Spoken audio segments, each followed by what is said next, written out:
Okay, thank you very much. That was a very interesting presentation. Thank you for that.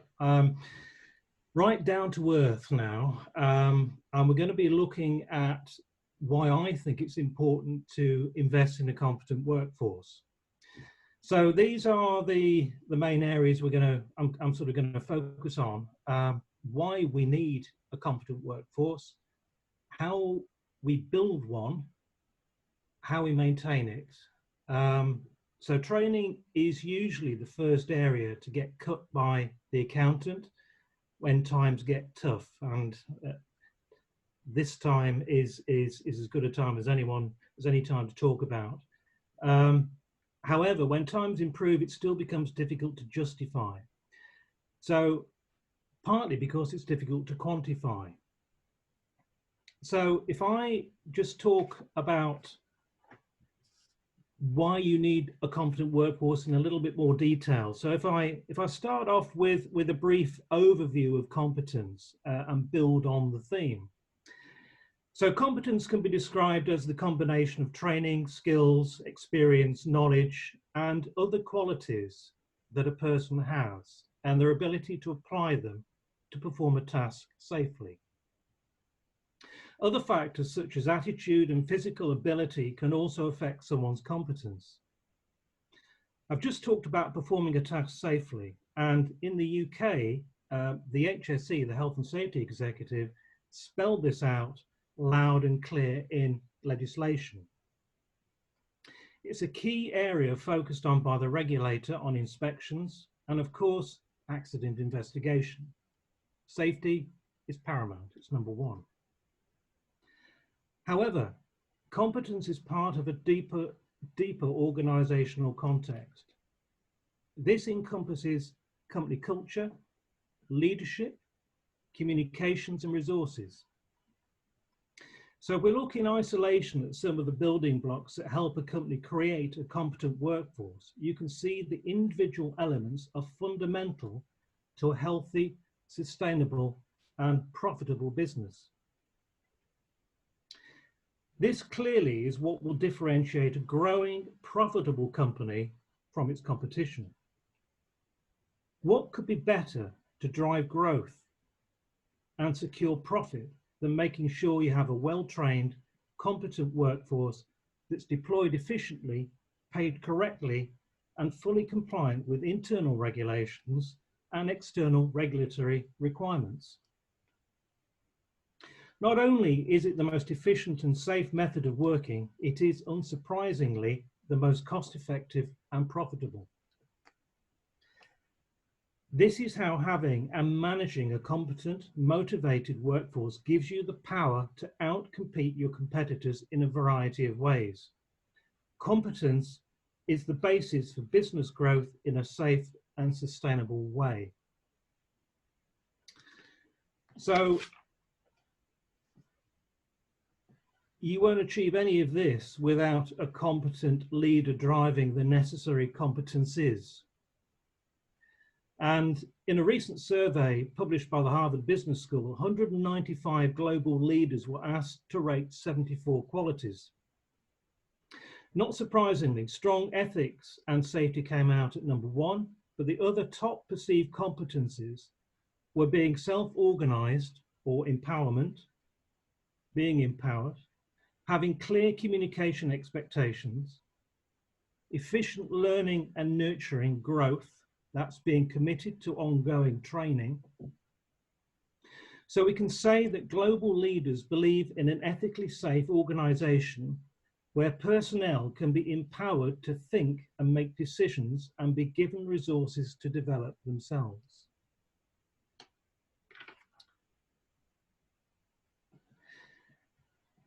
So, as the slide says, it sounds like a transformational leader would work well, and we've got that framework that's in front of you there.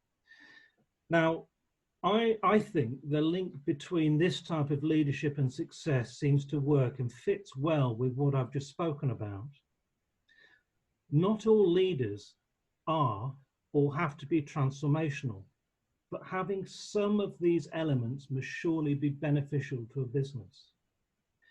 Transformational leadership models must consider empowerment as a critical aspect of organizational leadership styles, where increasing employee empowerment strongly motivates positive attitudes and behavioral outcomes, things like competency, performance, satisfaction, commitment, trust, and positive moral values. Thus, these positive outcomes may lead employees to sustain and support organizational competitiveness, not just in national business, but also in a global business as well. So again, just looking at those four quadrants, we've got leaders who are role models. We've got leaders who should motivate. They should encourage innovation and creativity and problem solving. And also leaders who act as coaches, which I'm going to talk about shortly. And another important point, we as an industry have a demographic of 57, and it's amazing to say, 57 years old. We're an aging industry, and we desperately need to attract young people into the industry. So there's another quote here for some recent research. So this is a quote from a study on attracting the younger generation. So our findings demonstrate the need for leaders to take a transformational approach when it comes to managing and motivating graduate and early career talent, the so-called millennial generation. And why? Well, to do so means building winning teams, breaking down barriers, celebrating and rewarding successes, and identifying and developing those with the greatest potential within organizations. So this is where I link in coaching and mentoring, because that was one of the very important elements within the framework I just discussed. So I'm going to concentrate now on a key area which helps drive the competences we've talked about, helps drive these forward. And it actually links all of the four previous quadrants within that concept together. So you hopefully noticed a key competency requirement within the leadership framework we've just discussed was coaching leading to empowerment. Coaching is recognized as being important to most organizations, and it recognizes and encourages every individual's growth and potential. Coaching supplies the challenge and support for people that need to explore their undiscovered potential, discover their strengths, and learn from their mistakes. Now, we don't do enough in our industry, and I'm talking about the quarrying and mining industry. The Institute of Quarrying has recognized this and has ambitions to help the industry better understand the processes and the requirements. However, linked to coaching is mentoring. And this is an area that the Institute is working on right now. It's an invaluable tool for supporting a coaching culture. A well-designed and well-implemented mentoring program leads to an increased number of powerful developmental conversations taking place in an organization, leading to increased employee engagement and talent retention, which is what we need. It can help people make significant role transitions. It can support people who are fast-tracked to more senior leadership roles, change organizational culture, embed new skills and behaviors, and improve retention within the business, and also support talent pools. We have a huge untapped resource within our industry, which we could help transfer knowledge to a younger workforce. This is something we're working on. We've done some pilot work on this already, but unfortunately things have come to a little bit of a halt with under circumstances at the moment. But mentoring approach is something that the Institute is really working on heavily, and we think is an easy win. So, big question, resources. Okay, so competence is an all-embracing term. It starts with the right leadership. It starts with that organizational culture. And there's also, you need the resources to make all of these things that we've talked about happen. So a business needs the resources, which tend to involve time and money, of course. Firstly, the business needs to identify what competencies an individual has and those they need to develop.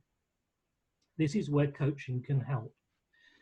Incorporate competency evaluation into performance appraisals, which will help an individual exhibit the values and beliefs of the organization. The competencies will form part of the role description. There are a range of competence-based, knowledge-based qualifications which fit our industry, many of which link back to the national occupational standards. So if we look at a competency framework, it can be split into core competencies that reflect the values of the organization and other competencies that reflect role and responsibility. The competencies are made up of functional components, which could be technical, and behavioral, which are soft skills. A framework will vary from company to company and should be integrated into performance management procedures so you can measure performance, give feedback, identify the needs, and formulate a succession plan. The time taken to invest in developing your team can more than make up for the time you would spend dealing with motivation problems, resignations, or recruitment issues. Your organization will only be successful in the long term if it can realize the potential of everyone who works there. So that's the end of my presentation now, everybody. I've rushed through, I know, the thoughts and processes around competence, but I think they're all interlinked between the different facets that we've talked about over the last few minutes. So that's partly my thoughts and ideas on competency and how it can affect a business and support a business and make a business financially successful. So thank you. Brilliant, fantastic. Thank you very, very much, Julian. So round of applause from all of us around the world. And this is a case where the questions are beginning to come in for you here. So for example, there is a comment that comes from Alexander, and he says, what a nice presentation. Give an extra comment about the need for rejuvenescence. So I think if you get what I mean, work teams as a whole. Would you be able to comment on that? Rejuvenate, is that bringing in younger, fresher talent into an organization? Yeah, I think if we go with that, and then Alexander, if we're missing your point, please add to it. He says yes. Fantastic. Yes. So we have, as I mentioned, we have a big issue in the mining and quarrying industry, not just in the UK, but really certainly in the developed world, where we've got this demographic into the upper 50s. So we need to be able to try and bring new talent into the industry. There are a number of initiatives. There are a number of initiatives that we're doing over here in the UK with the Institute of Quarrying and other extractives institutions as well, where we're actively going out to schools, and we're actually going out and we're going out there and telling people what we do in the industry, what a fantastic industry it is to be in, and all the positives. There's also, and we talked about the environment a little bit earlier on, there's some massive, huge, super environmental projects that have gone on and continue to go on within the industry. So it's getting the right story out to people and getting people to understand what the industry is about and how, without this industry, we'd have nothing at all. We wouldn't have any infrastructure, wouldn't have any roads, we wouldn't have any cut, we'd have nothing at all. So it's an understanding to the younger generation. We've also developed, which has been working well for the last couple of years, developed a higher apprenticeship over here in the UK, which is primarily aimed at bringing 18-year-olds into the industry. So there's been several hundred new people coming into the industry. So there are initiatives out there. I don't think we do enough, but it's certainly on the agenda, and we certainly are working on it. So I think we all have our own commitment to go out there and promote the industry as being a positive industry to have. Great, thank you very much for that, Julian, and thank you, Alexander, for that question. Just with regards to what you were saying there, Julian, about actually trying to share the value of the likes of quarrying, etc., with society as a whole, because I think a lot of the conversation over the last couple of days has been around, do people actually understand where these raw materials come from? Yeah. Is that something that you see, almost the ability to communicate and the ability to educate and share that knowledge with everybody round about us. Is that one of the core competencies that you would see being necessary for somebody within this space? Yeah, definitely. I think it is. The more people we can get the message out to, the better. We just need to get that message out there. I mean, I remember many years ago, and there's been a number of initiatives driven by businesses, by companies as well, where they've actively asked managers to go out to schools and talk to people and get that message across. But there is, I think there's an overriding need to do something, and we're certainly working on a number of initiatives, not just the Institute of Acquiring, but other organisations as well.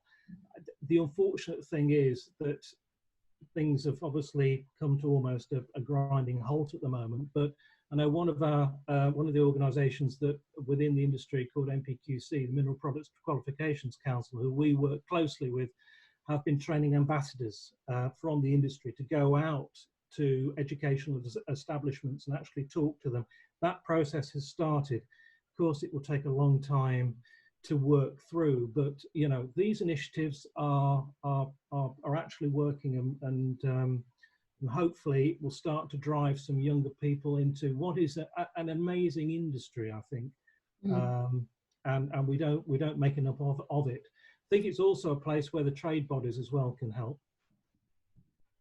Great, thank you. And just to that as well, Julian, I mean, obviously, the coaching and the mentoring and that, leading to empowerment, exactly as you were saying, is absolutely crucial. Do you see that the skill sets that are needed within the community are changing? So, for example, speaking as an exploration geologist, primarily with regards to base and precious metals, once upon a time, you just rocked up and dug a hole, and you didn't, the kind of, as a sector, people didn't really acknowledge things like environment and social aspects, for example. How do you see all of those skill sets really coming to the fore and everybody going forwards? Because of course, we absolutely can't do it in the future the way that we used to do it in the past. And do you see any problems actually with some of the mentoring aspects? Right, okay. Well, going back to the mentoring side of things, I mean, mentoring, some of us probably are doing it without knowing it. We don't do enough of it, and one of the issues that I've got a big bugbear with is that as I mentioned, we have a huge resource. We have an issue with the demographics, so we need to do something about it. We have a huge resource. We have this huge natural resource of talent, of people that have all this knowledge and understanding that needs to be shared with the great and the good. So for us, mentoring, I think, was an easy win. It's relatively easy to set up mentoring schemes, and what we wanted to do was bring some structure into the industry. So we'd actually started, and we would have run one the other week, but started a set of pilot days where we bring people in, and it's the first of a process, if you like, that will possibly build towards a qualification, where we bring people in and actually tell people what mentoring is and give some structure to perhaps something that they may have been doing or may not have been doing. And it's been very, very popular. So we've had a wide range of people that have come to us and said, look, we really want to help. I want to do this. So the mentoring side, I think, is all important, and I think it's an easy win for the industry, to be perfectly honest. And it's something that we were working on, but it's gone on hold at the moment. Brilliant. Well, thank you very, very much, Julian. Mentoring is indeed a skill and an art, and it's something that is actually quite difficult to get right. That's brilliant, all of the support that you're giving to people. So with that, ladies and gentlemen, please put your hands together, or your virtual hands together, wherever you are, whilst Julian, if you can